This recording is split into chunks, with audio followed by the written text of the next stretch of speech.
How impressed have you been with their double play combination and Rosario and Gimenez? Gimenez is a guy, I don't think people realize how young he is. You know, when he was up with the Mets a couple years ago before the Indians traded, he was like 21.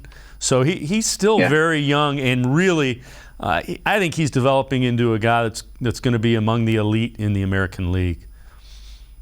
Yeah, you know, they both had, you know, a decent amount of big league time with the Mets prior to the trade. Obviously, as you said, Gimenez was pretty young, so you don't know how much to read into that big league time. But they had the experience, and it was an open question, you know, who would settle in at short, who would be more geared towards second or bouncing around the field.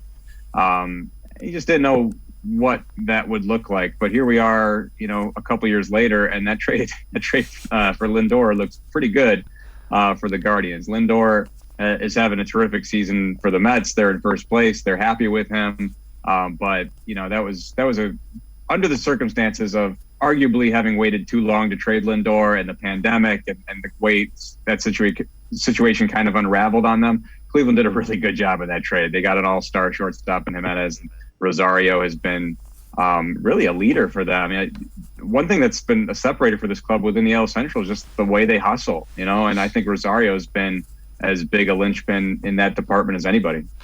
Is Gimenez a guy that you think's just kind of scratching the surface? Offensively, there wasn't ever a question about his defense. He was a plus defensive infielder to begin with. He's taken it to another level offensively. Is that something that can be sustained, do you think?